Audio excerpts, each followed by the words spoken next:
Assalamualaikum warahmatullahi wabarakatuh.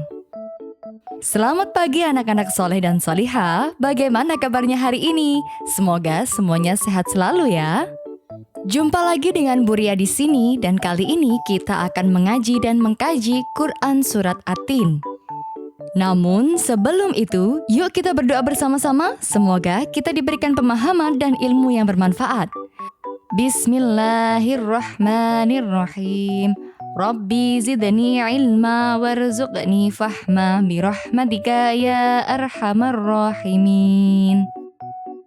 Yuk, sudah siap untuk belajar? Ibu kasih tahu dulu ya tujuan dari pembelajaran kita hari ini. Nah, tujuan pembelajarannya adalah yang pertama, peserta didik dapat menganalisis bacaan surat At-Tin sesuai dengan hukum bacaan nun sukun atau tanwin melalui audio murotal dengan baik. Yang kedua, peserta didik dapat mengevaluasi makna dan kandungan dari surat At-Tin dan mengaitkan dengan permasalahan yang relevan dalam kehidupan sehari-hari melalui kegiatan diskusi yang tepat. Tahukah kamu, surah At-Tin adalah surat ke-95 dalam Al-Quran terdiri atas 8 ayat. Surat ini termasuk surat Makkiyah atau surat yang diturunkan ketika Rasul SAW berada di periode Mekah atau sebelum hijrah ke Madinah. Setelah ini, kita akan sama-sama mendengarkan bacaan Quran surat At-Tin. Bagi yang sudah lancar membaca dengan tajwid, bisa menirukan bacaannya ya. Bismillahirrahmanirrahim. Wattini wazzaitun wa turi sinin wa hadzal baladil amin.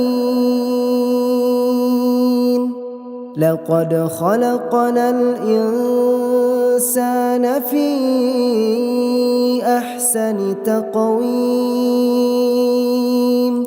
Thumma radadnahu asfala safilin.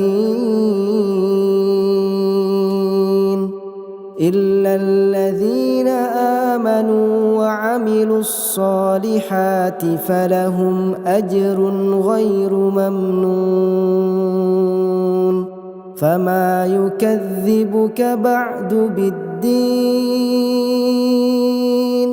Alaysa Allahu bi ahkamil hakimin.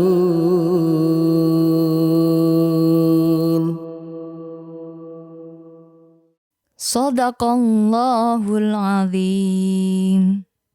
Nah, itu tadi bacaan Quran surat At-Tin yang benar sesuai dengan kaidah tajwid. Sekarang, mari kita pelajari artinya ya.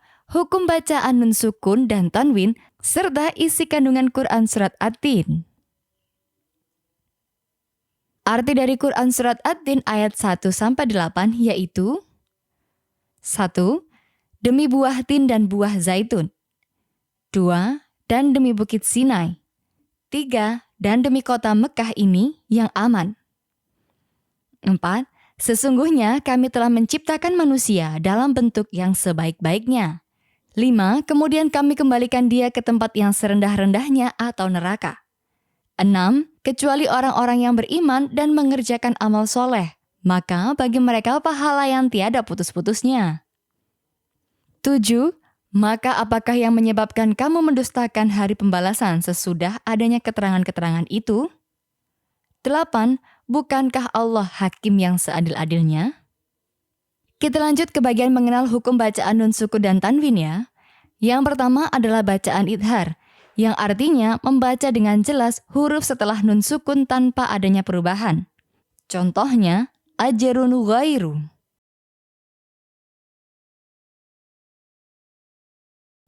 Ini bisa kita temukan dalam surat At-Tin ayat ke-6. Yang kedua adalah bacaan idgham, yaitu menggabungkan dua huruf sehingga dibaca dengan satu suara. Idgham ini dibagi untuk menjadi dua, yakni idgham bi gunnah dan idgham bila gunnah. Hukum bacaan nun sukun dan tanwin yang ketiga adalah iqlab, yang artinya mengubah huruf setelah nun sukun menjadi huruf mim.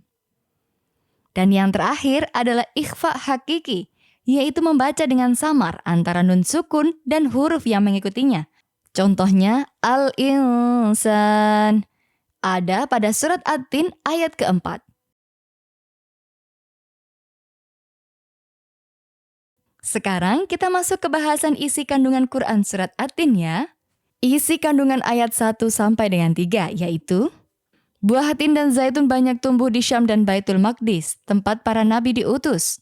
Di antaranya Nabi Isa alaihissalam, Nabi Musa alaihissalam, Nabi Muhammad sallallahu alaihi wasallam. Ketiga nabi ini memiliki misi yang sama, yaitu mengajak manusia menuju tauhid dan mengesahkan Allah. Pada ayat keempat berisi bahwa Allah telah menciptakan manusia dalam bentuk yang sebaik-baiknya, jauh lebih sempurna daripada hewan. Allah juga membekali manusia dengan akal dan sifat-sifat yang unggul. Oleh karena itu, manusia harus bersyukur dan memanfaatkan akalnya dengan baik. Isi kandungan ayat kelima yaitu bila manusia durhaka kepada Allah dan tidak menaati utusannya, maka akan dikembalikan ke tempat yang serendah-rendahnya, yaitu ke neraka. Dan pada ayat ke-6 dijelaskan bahwa orang-orang yang benar-benar beriman dan mengerjakan kebajikan akan dibalas dengan pahala yang tidak ada putus-putusnya dan diselamatkan dari neraka. Lalu pada ayat ke-7, Allah menciptakan manusia dengan bentuk yang sempurna, melewati berbagai tahap dari bayi, anak-anak, kemudian akan menjadi remaja, dewasa, tua, hingga meninggal. Itu merupakan bukti yang paling jelas tentang kekuasaan Allah. Dan pada ayat ke-8 ditegaskan bahwa jangan kau kira Allah menciptakan manusia secara sia-sia. Allah telah menurunkan aturan syariat. Dia akan memberikan putusan yang adil, yaitu memberikan pahala kepada orang yang taat dan menghukum orang-orang yang bersalah. Seperti itulah isi kandungan surat At-Tin ayat 1 sampai dengan 8. Sekarang, mari kita relevansikan surat At-Tin dalam kehidupan sehari-hari ya. Yang pertama, At-Tin mengajarkan kita untuk mensyukuri tubuh yang sehat, akal, dan hati yang Allah berikan kepada kita sebagai bentuk kesempurnaan manusia. Yang kedua, ayat ini mengingatkan pentingnya iman dan amal kebajikan sebagai jalan untuk meraih pahala abadi. Dan yang terakhir, kita harus menjaga sikap adil dalam berinteraksi dengan teman dan percaya bahwa setiap kebaikan akan mendapatkan ganjaran yang setimpal.